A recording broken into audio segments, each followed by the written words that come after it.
साल 1952 अरब सागर में एक प्राचीन जहाज काला सागर अपनी अंतिम यात्रा पर था। यह जहाज एक पुरानी अफवाह से घिरा था कि यह शापित है। माना जाता था कि इस पर सवार कोई भी व्यक्ति जीवित वापस नहीं लौटता। लेकिन इन अफवाहों को झूठ मानकर एक साहसी कैप्टन अर्जुन और उनकी क्रू टीम ने इस जहाज को गहरे समुद्र में ले जाने का फैसला किया। जहाज के यात्रा की शुरुआत में सब कुछ सामान्य था। आसमान साफ था, हवा शांत। लेकिन तीसरे दिन अचानक मौसम बिगड़ने लगा। घने बादल उमड़ने लगे और जहाज के चारों ओर काले पानी की परछाइयां दिखने लगीं। तभी जहाज के एक कोने से चीखने की आवाज आई। अर्जुन और उनकी टीम जब वहां पहुंची तो उन्होंने देखा कि जहाज का सबसे अनुभवी नाविक गायब था। उसके कमरे में सिर्फ खून के निशान और एक पुरानी डायरी मिली।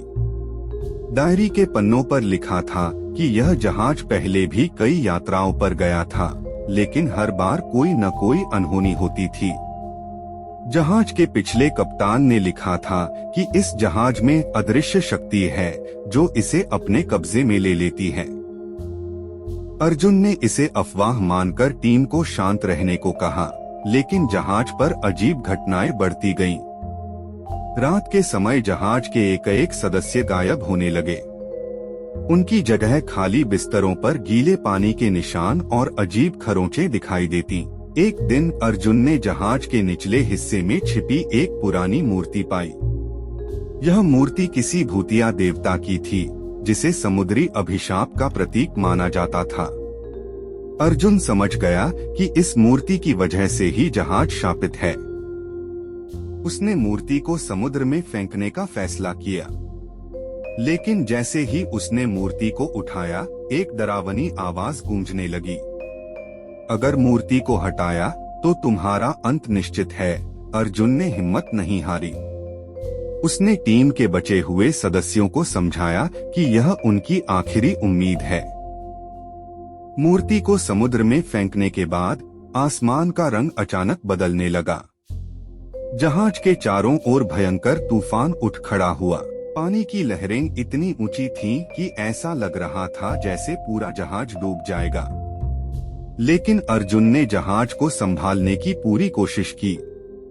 अंततः मूर्ति समुद्र में समा गई और तूफान थम गया। जब सब कुछ शांत हुआ तो अर्जुन ने महसूस किया कि जहाज का अभिशाप खत्म हो गया है। लेकिन जैसे ही वह चैन की सांस ले रहा था, तभी एक आखिरी चीख सुनाई दी। यह चीख अर्जुन की थी। अगले दिन जहाज समुद्र में खाली पाया गया। क्रू का कोई भी सदस्य जीवित नहीं बचा। आज भी लोग काला सागर जहाज के बारे में बातें करते हैं। कुछ कहते हैं कि अर्जुन और उसकी टीम अभिशाप को खत्म करने में सफल रही, तो कुछ मानते हैं कि वह अभिशाप का हिस्सा बन गए। लेकिन सच क्या है, यह कोई नहीं जानता।